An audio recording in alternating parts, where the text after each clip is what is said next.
వచ్చిందో చంద్రశేఖరరావుకు తెలంగాణ వచ్చినాక రాజీవ్ ఆరోగ్యశ్రీ పథకాన్ని నిర్వీర్యం చేసిండు, పేదల ఆరోగ్యాన్ని దెబ్బతీసిండు.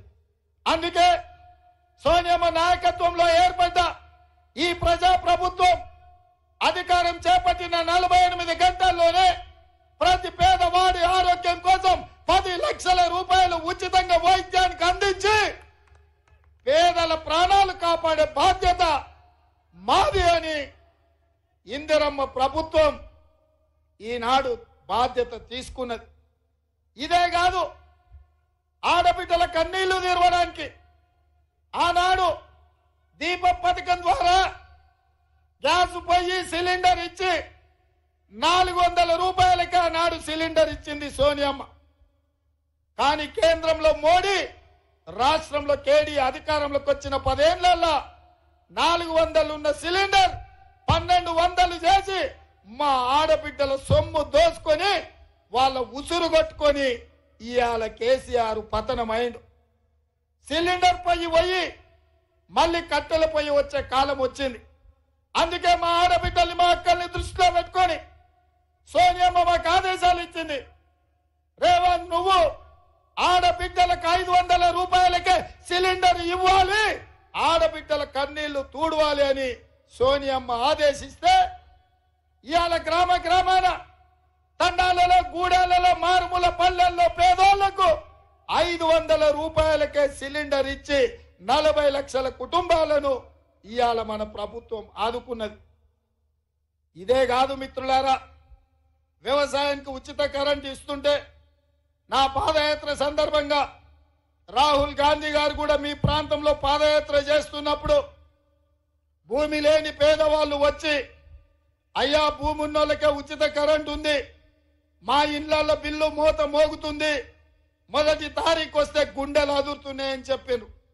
అందుకే రాహుల్ గాంధీ గారు చెప్పిండ్రు, ప్రతి పేదవాడి ఇంట్లో వెలుగులు ఉండాలి, పేదవాడికి ఇంటికి ఉచిత కరెంట్ ఇవ్వాలి అని ఆదేశిస్తే 200 యూనిట్లు ప్రతి పేదవాడి ఇంట్లో 0 బిల్లు ఇచ్చి ఈ రోజు మీ కుటుంబాలలో వెలుగులు నింపి మీ కళ్ళల్లో ఆనందం చూసే బాధ్యత మన ప్రభుత్వం తీసుకున్నది.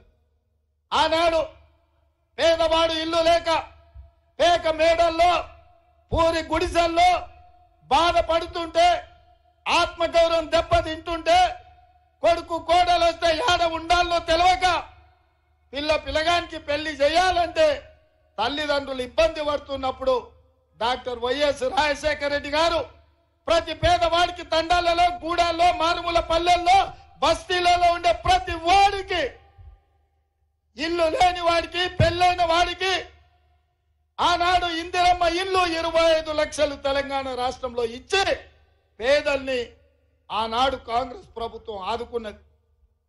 కానీ కేసీఆర్ ఏమన్నాడయా, ఇందిరమ్మ ఇండ్లను పట్టుకొని ఇవి డబ్బా ఇండ్లు వద్దు, డబుల్ బెడ్రూమ్ ఇండ్లు ముద్దు, అల్లుడు బిడ్డ వస్తే ఏడవంటారు, కొడుకు కోడలు ఉంటే ఏడ ఉంటారు, కోడి పిల్లను మేక పిల్లను ఉంటే ఏడ కట్టేస్తారు, పేదవాళ్లకు డబుల్ బెడ్రూమ్ ఇండ్లు ఇస్తా అని చంద్రశేఖరరావు మాట ఇచ్చిండు.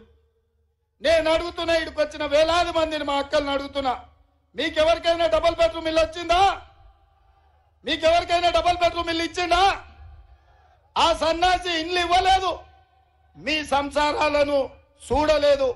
అందుకే అధికారం చేపట్టిన వెంబడే పేదవాళ్లకు ఇందిరమ్మ ఇల్లు ఇవ్వాలని తెలంగాణ రాష్ట్రంలో 4,50,000 ఇండ్ల మంజూరు చేసి 22,500 కోట్ల రూపాయలతోని పేదవాళ్ల ఆత్మ గౌరవమైన ఇందిరమ్మ ఇళ్లను మన ప్రభుత్వం మంజూరు చేసి 5 గ్యారెంటీలను అమలు చేసి 100 రోజుల్లోనే చూపించినాం. ఇదే కాదు, తెలంగాణ ఉద్యమమే నీళ్లు, నిధులు, నియామకాల కోసమే కదా ఉస్మానియా కాకతీయ యూనివర్సిటీ విద్యార్థులు వీరులై బీసీ రిజర్వేషన్లు ఉన్నాయి. టోటల్ గా సుప్రీంకోర్టు ఆదేశాల మేరకు హారిజాంటల్ గా 50% కంటే ఎక్కువ రిజర్వేషన్లు ఇవ్వడానికి లేదు. రిజర్వేషన్లు పెంచాలి అంటే బలైన వర్గాల జనాభా లెక్కలు కట్టాలి. వాళ్ళను లెక్క కట్టి వాళ్లకు నిధులు ఇచ్చి వాళ్లకు ఉద్యోగ ఉపాధి అవకాశాలలో రిజర్వేషన్లు ఇవ్వాలని రాహుల్ గాంధీ గారు నాకు చెప్పిండ్రు. అందుకే నేను ముఖ్యమంత్రి ప్రమాణ స్వీకారం చేసిన వెంబడే నా మంత్రివర్గంలో తీర్మానం చేసి శాసనసభ ఆమోదం పొందించుకొని బీసీ జనాభా లెక్కలు కట్టడానికి కోట్ల రూపాయలు ఇచ్చి ఇవాళ బీసీ జనాభాను లెక్కలేసి వాళ్ళని బాగు చేయాలనుకున్నాం. ఎక్కడి నుంచి ఊడిపడ్డాడు ఊడుం లెక్క మోడీ.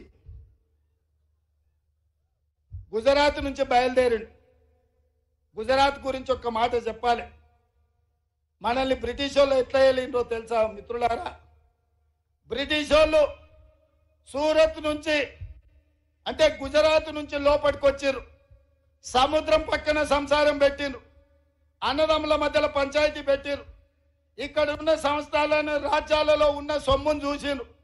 ఒకరికొకరికి తాకట్టు పెట్టి ఒకరికొకరిని పంచాయతీ పెట్టి మన జుట్లే మనకు ముడేసి బ్రిటిష్ వాళ్ళు ఈ దేశాన్ని కబలించి 100 సంవత్సరాలు ఏలి మన దేశంలో ఉన్న ఖనిజ సంపద నుంచి కోహినూరు వజ్రం వరకు దోపిడీ చేసి ఈ దేశాన్ని కొల్లగొట్టిండ్రు. మళ్ళా 75 సంవత్సరాల తర్వాత